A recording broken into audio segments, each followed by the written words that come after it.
Hi everybody, welcome to another video in Discrete Math, section 2.1, sets. A set is an unordered collection of objects. So the objects in the set are called the elements or member of the set. A set is said to contain its elements. So we have an element in the set. Notation A in the set was when A is an element of A, and when A is not an element of A, we say it's not in A. So this means it's in the set, and this is not in.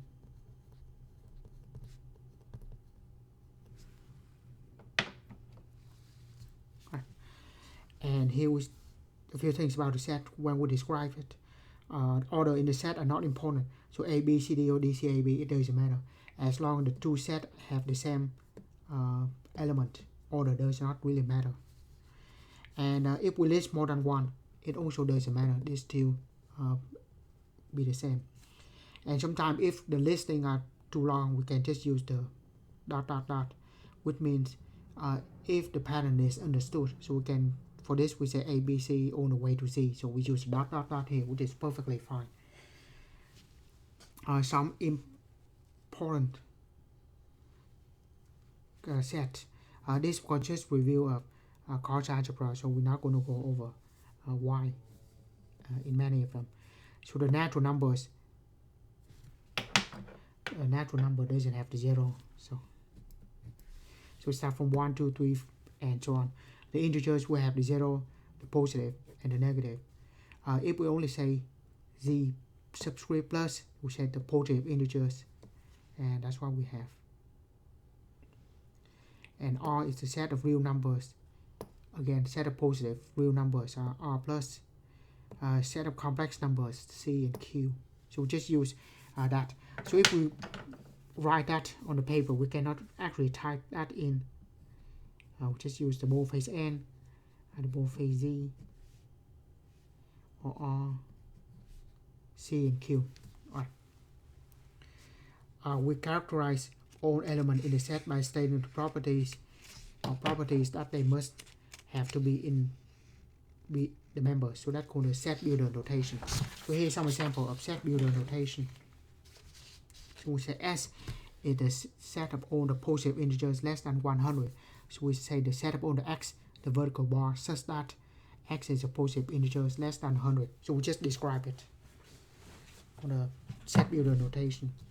And we can say the set of all the odd integers, odd positive integers less than 10. Or we write like that, or we write the properties using math notation. It's perfectly fine here. Or we can write that as the predicate. So set of all the X such that P of X is true. So when we say prime X, so this is the set of all the prime numbers. The set of positive rational numbers denoted by this, where we have some positive integers P and Q. Right. So pretty much we write the set of all the X such that it has some properties.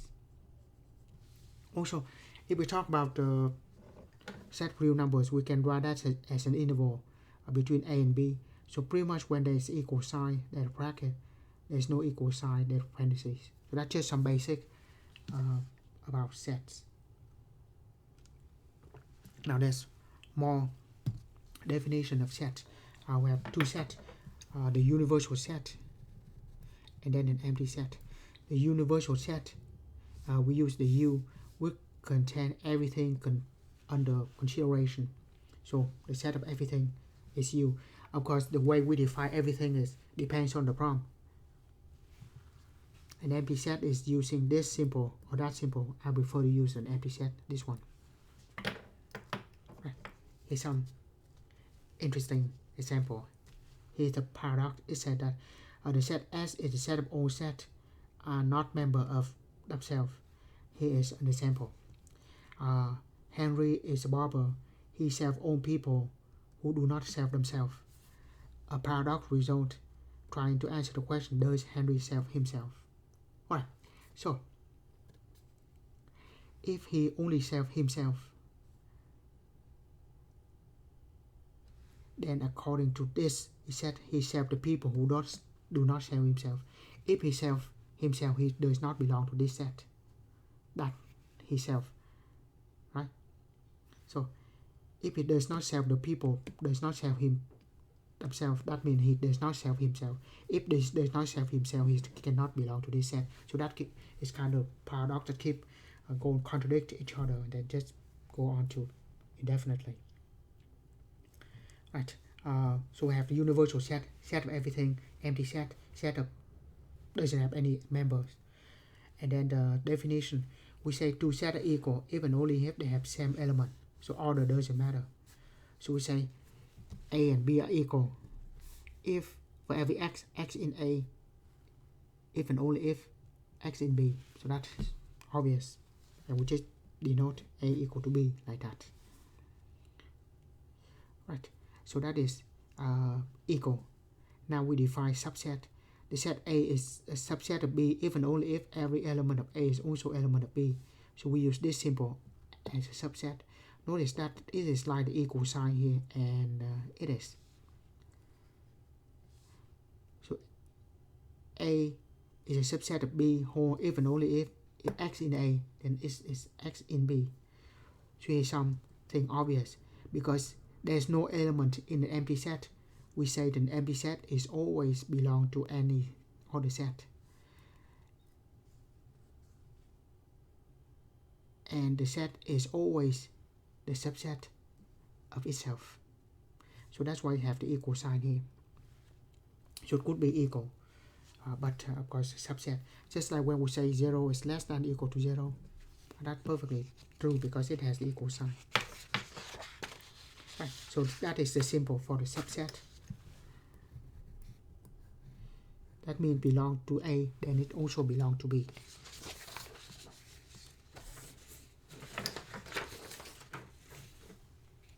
Right. Showing that A and B, A is the subset of B. To show that A is the subset of B, we show that if X is in A, then that also in B. And to show A is not a subset of B, we say find element in A that is not in B. So this is called a counterexample. Rather obvious with the definition. And talking about definition, we can define equality of two sets by A is a subset of B and B is a subset of A. That when both of them true, then they are equal. Right. More definition. If they are the subset but they're not equal, this is called the proper subset. So we only use the C, elongated C, or the subset not equal to. So if A is in B, then for every A, X in A, then X in B, but there exists X in B that is not in A, so meaning they are not equal. I should like that a lot of definition. So we have a definition of set. How do we write a set? Universal set, empty set. Now we have cardinality or the cardinal number. So if n distinct element of S have non-negative integers, we say that it is finite and infinite. If there's infinitely many numbers, cardinality or cardinal number of the set A is denoted by absolute values, is the number of distinct element of A. So in this example, the cardinality of them is only 4, even though they a bunch of them. We only list the one that are distinct. Right. Here's some example. Find the cardinality of the following set. So this is the set of empty set, so the cardinality is equal to 0. If S is the set of all the letters of the English alphabet, so there are 26 of them, so we say there are 26 members. This have 1, 2, and 3, so that's 3. Now this is not the same as this. This set has one element of an empty set. So this is a set of one element of an empty set. Since it has one element, the cardinality is 1. The set of integers, so this is the infinite set. and the set of real numbers, this is also infinite. But later on, if you go in later details of this real numbers, not only infinite, it's also uncountable, where infinite is countable. I mean, when the set of integers are countable, but set of real numbers uncountable. I said a lot of definition in this section. Next, the set of all the subset of A denote P of A is called the power set of A.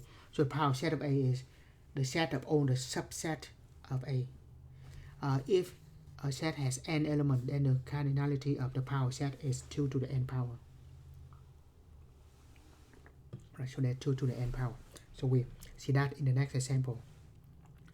Now this example, find the number and list all the subset and proper subset of the following set. So first, if we have set A, that is 1 and 2. So here, let's first if the proper, just list the subset first, and then we list the proper subset.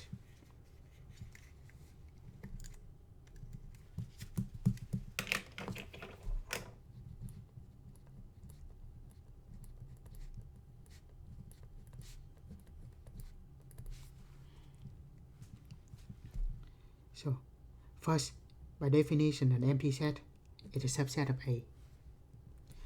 And then set A, if we write this set that belong to A, so this set is a subset of A. We can also write like this, and that belong to subset. Not yet.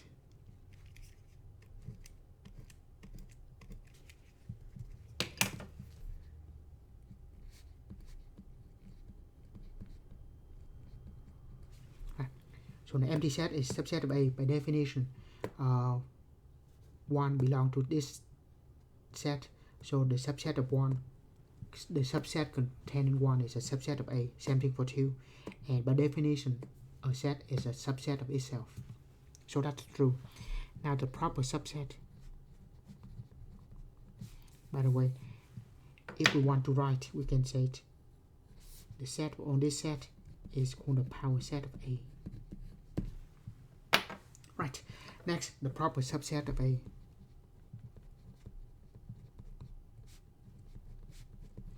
Pretty much just like this, except for the set itself.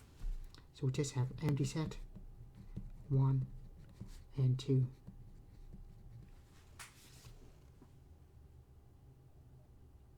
Yeah, so pretty much that.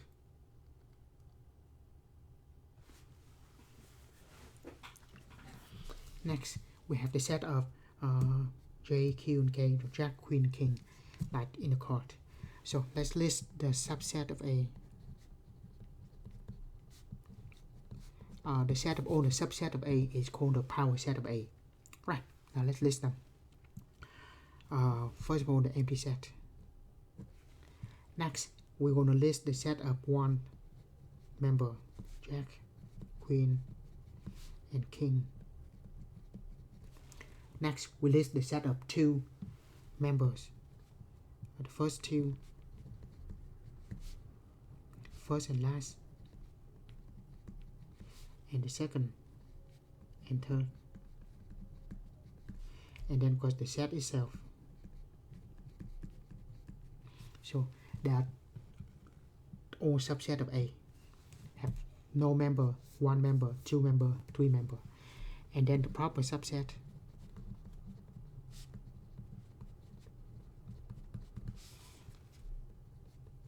of A.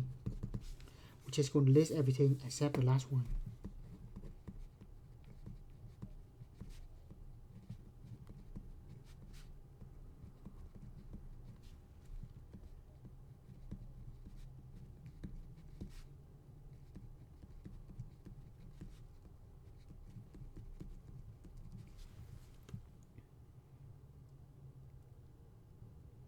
Right. Now go back to the theory. The theorem, it says that the cardinality of power set is 2 to the n power. So this set has 2 members, so the cardinality should be 2 to the 4th. 2 to the second, sorry, would be 4. So 2 to the 2 members of the set, so 2 to the second is 4. So 1, 2, 3, 4. Now this set have 3 members, so the power set of B, 3 members, 2 to the third power is 8. Let's count 1, 2, 3, 4, 5, 6, 7, and 8. And the number of proper subset is simple. Just take the number of subset minus 1. The proper subset is just all the subset except itself. So ignore that. We have 7 proper subset. Right. Next we have tuples and Cartesian product. So we defined an order n tuple. This is an order, so we cannot interchange the order. If there are only 2, it's called an order pair, a pair of numbers, but we write that as in the parentheses and in order. And they are equal if the corresponding parts are equal. Right. Cartesian product is defined to be the set of order pairs of the 2 sets when the first one belongs to the first set, the second one belongs to the second set. And then we also define the Cartesian product of multiple sets. Pretty much they have all of the n tuple when each one belongs to the corresponding set. So that is Cartesian product and order pairs. And let's look at this example. Let A be the set of m and n, and B the set of 1, 2, and 3 Roman numeral. Find the Cartesian product of A and B. Right, so we're just going to list them.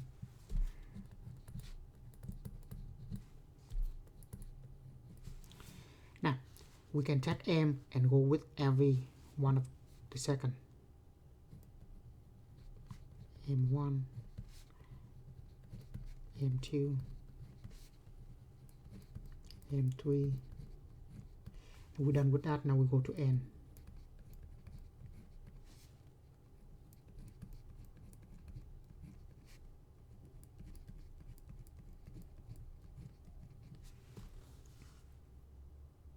That's pretty much it. So that is the set of the Cartesian product. Pretty much we list everything in M and everything in N. So the cardinal of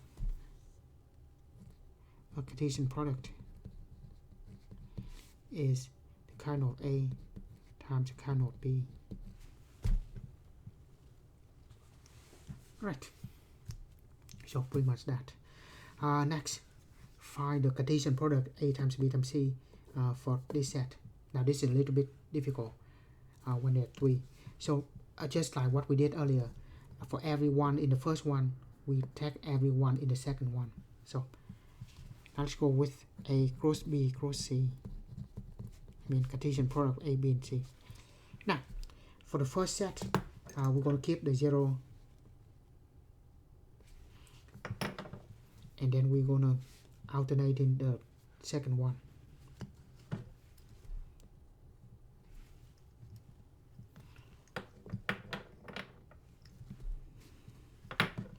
And then we're going to go with the first one. So that is the first one. Now, we keep the first 2. I'm just going to do that without a color. The first 2. Now go with the last one.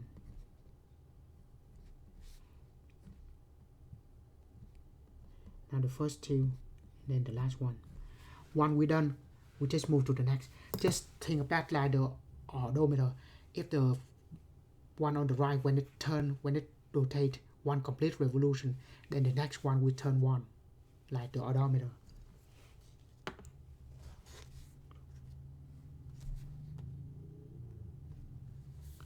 Right, next. So we're done with everything here. Now we go to the next one.